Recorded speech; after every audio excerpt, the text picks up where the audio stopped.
Welcome to Soulciete, the shift, the tribe, the movement. May you live your truth. Live from Los Angeles, this is Dr. Erin, Doctor of Divinity. We come together each day to know the truth, live on spiritual principle, and align with universal law. We also come together as a community. In Soulciete, we are committed to being the number one spiritual leaders community in the world. And that doesn't mean just spiritual leaders that are writing books or on stage or teaching, but spiritual leaders who are the people that literally impact every single person they come in contact with. It might be a mom. It might be a real estate agent. It might be whatever. The new spiritual leader is you. It is not just the spiritual leader that is on stage. It's someone who truly desires to embody truth, to live it, to speak it, and to really impact and be inspiring everywhere they go. We also develop spiritual leaders, people who are on stage, having podcasts, writing books, and all the above. But we live on spiritual principle. And we are committed to awakening 1 billion people globally. And how we're doing that is creating world-class spiritual leaders. So let's do this thing, you guys.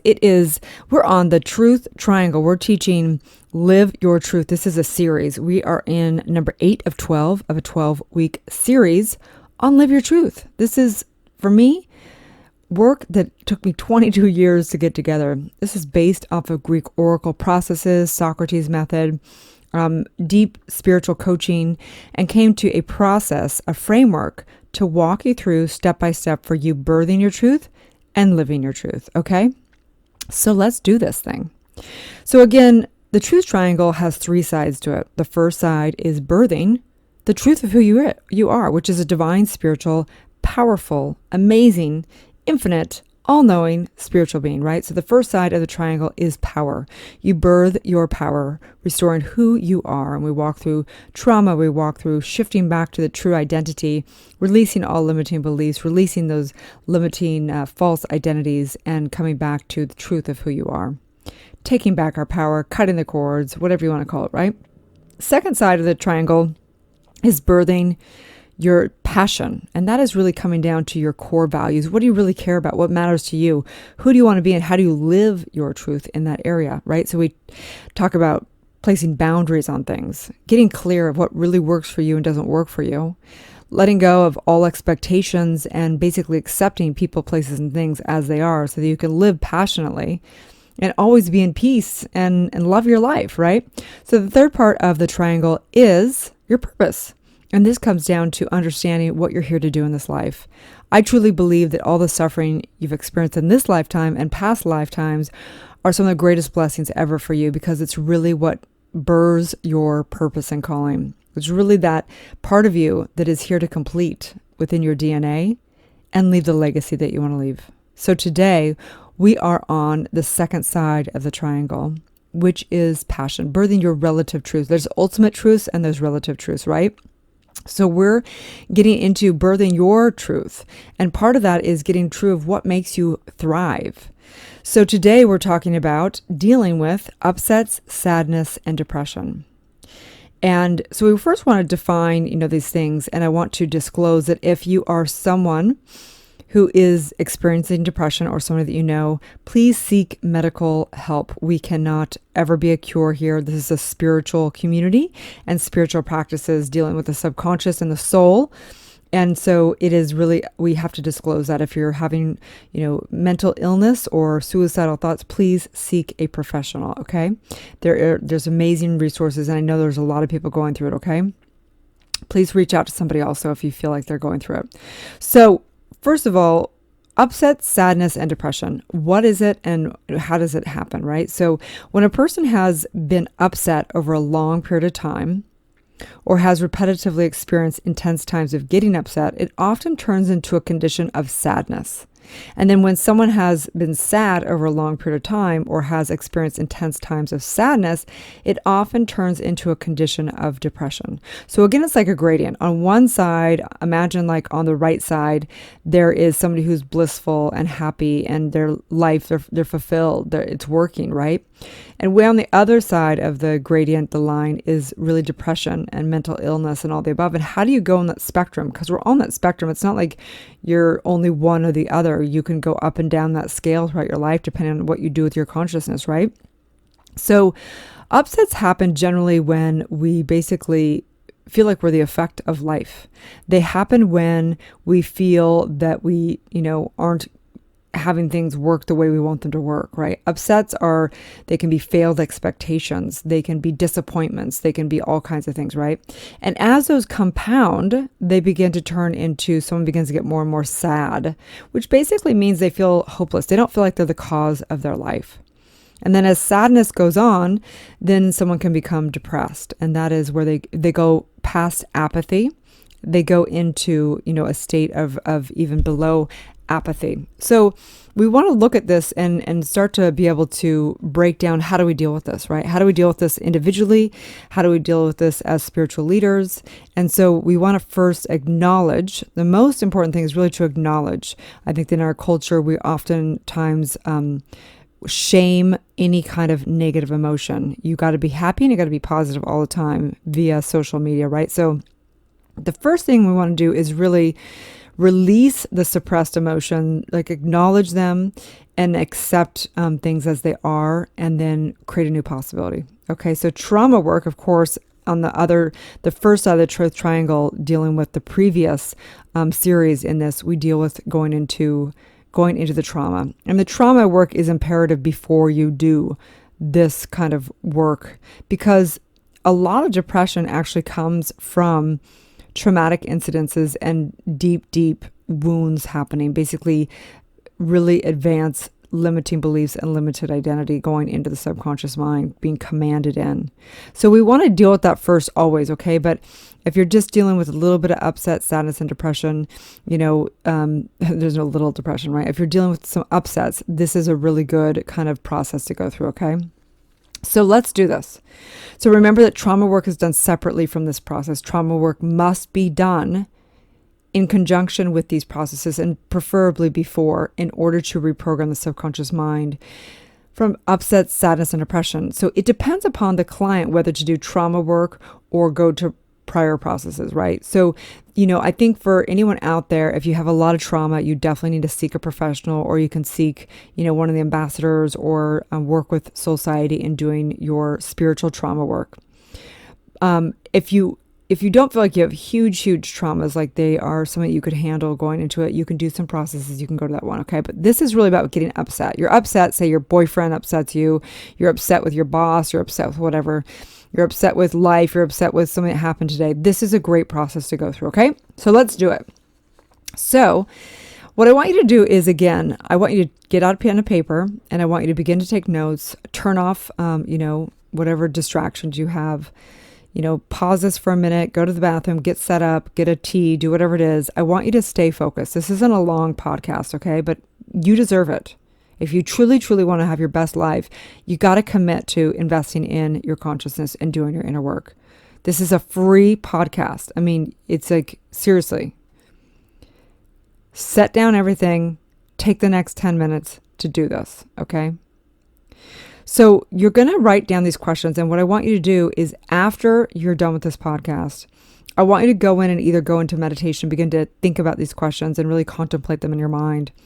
Or if it helps, journaling them out and beginning to really ask yourself these questions and really repetitively answer them, okay? So all the questions you can repeat until all emotions and statements get fully expressed. So you could do it 5 times, you could do it 100 times, right? So asking these things repetitively until there's an epiphany or breakthrough in perspective. So if you're upset, first, we want to just acknowledge all the upsets. So the question is, what are you upset about? What are you upset about? What are you upset about? I don't want a lot of backstory. Don't give backstory. Just say, I'm upset about the event today that happened at my work. I'm upset with my boyfriend. I'm upset. Instead of going into an hour-long conversation about why you're upset. Not the why. What are you upset about? Okay? Regarding this upset with X, with your, friend, your mom, your sister, the world, your car, whatever it is, regarding the upset with X, what are you upset about? So that means something like, I'm upset that the fact that, my boss didn't, pay me on time or whatever, right? So what is it about? You need to acknowledge. You need to first get out, what are you really upset about? Because sometimes people think they're upset about one thing. They start doing this work and they're like, actually, that's not really what I'm upset about. I'm upset that I really miss, my son and, XYZ, or I'm really upset because I don't feel connected to my husband right now and it's affecting the rest of my life. So you need to start looking at what's really going on. What are you really upset about? What's really going on, right? So now we want to get deeper into this. So we want to basically acknowledge all the times that you're upset to really just get it out on paper. Then we want to express the emotions, okay? So regarding this upset, what was not communicated? And I want you to begin to think about, what have you not said? What is being suppressed in you? Because really, upset is being suppressed to yourself. You're suppressing yourself and you are wanting things to be different than they are. So regarding this upset, let's just pretend it's your boss didn't pay on time, right? Regarding the upset with your boss, what was not communicated? Just begin to rattle off. What wasn't communicated is, I think you're a jerk. What was not communicated is, this isn't fair. What wasn't communicated, why I don't even like my job, right? It goes on and on. So begin to really write out what hasn't been communicated. What do you need to express, right? And it's better to do this with yourself, journaling, than go to your boss and just start spewing a bunch of stuff around. That's why we do these processes, right? So the next question, after you get everything off your chest, what you're upset about and what was not communicated, then next is, imagine that person is here right in front of you. What would you like to say to them? And I would actually just close your eyes, imagine they're in front of you, and just really start communicating. Because the truth is this, spiritually, there's no distance. There's no distance between, your boss that lives on the other side of town, and there's no distance between anyone that's transitioned into after this life. Everyone's in consciousness, and you can close your eyes and you can communicate with anybody right now. I've done this a lot with people who are still upset with, their father that passed away, or somebody is no longer here in this lifetime, and they do this work and they're able to complete or say whatever they wanted to say and get completion in their life. Or exes, ex-boyfriend or girlfriends, and they're still upset about what happened. And they can close their eyes and imagine that the person's right in front of them and begin to tell them what they really want to say. You broke my heart and I still love you and I'm frustrated and I don't know what to do. And, just begin to communicate it. So next is, imagine your younger self. You at a point when you got this upset, okay? What would you like to say to yourself, right? So what would you like to say in the middle of the upset, say with your boss earlier in the day? What would you say to that person, to yourself? You know what? It's okay. I understand that you're mad and you don't like your job and that your boss hasn't paid you, but it's going to be okay. I know that you're going through a lot right now, but I'm here for you, right? Like you're beginning to communicate. Life is communication. And depression, sadness, and upset is really about understanding. They say that understanding is a solvent to all of life. And if we really actually communicated, that it would we'd understand people's perspectives. We would understand what's going on. And in that, we would get freed up from all the negative emotion around it, right? So begin to just communicate with the upset. What are you upset about?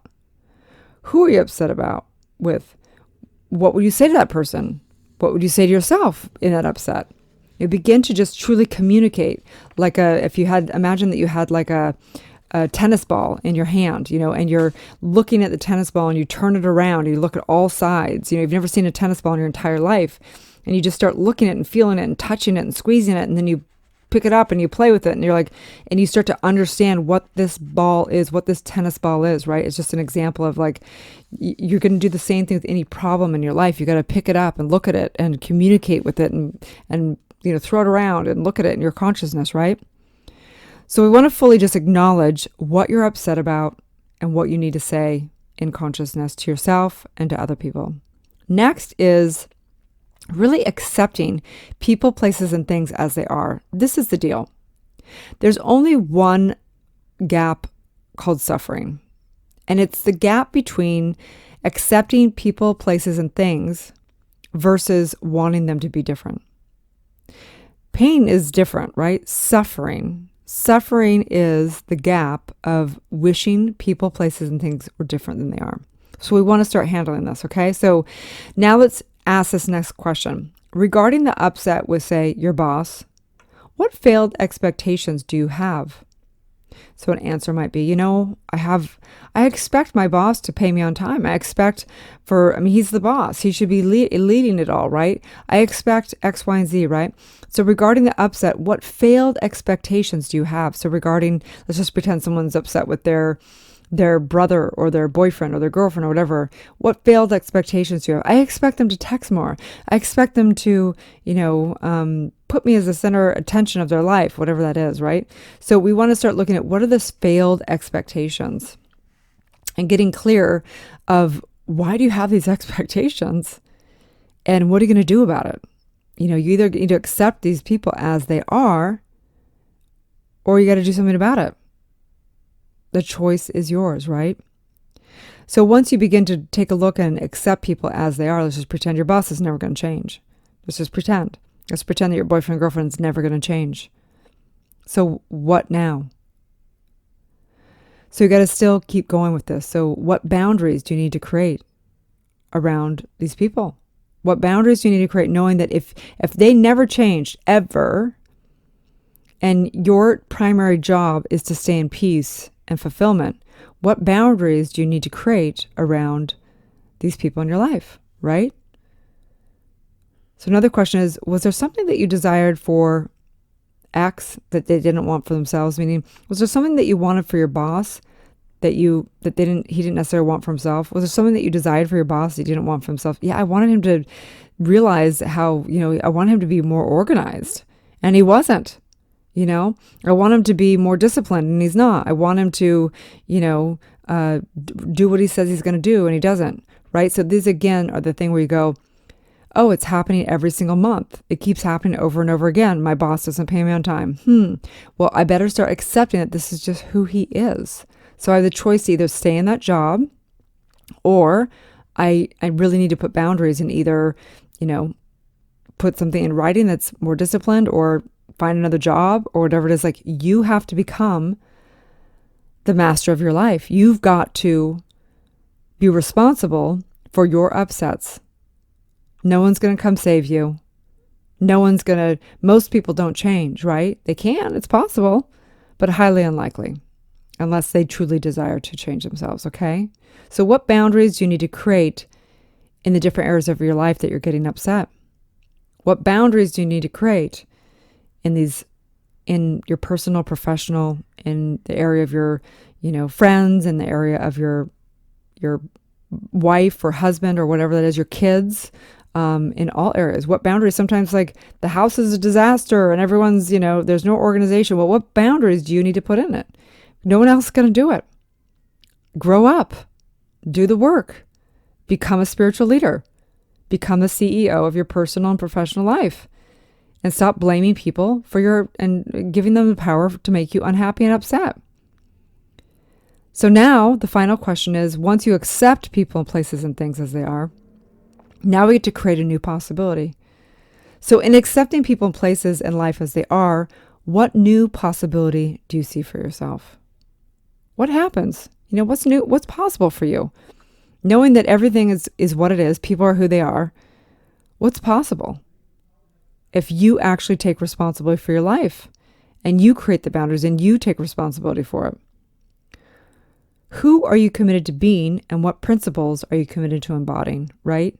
So say your husband's being a jerk and he's a jerk all the time.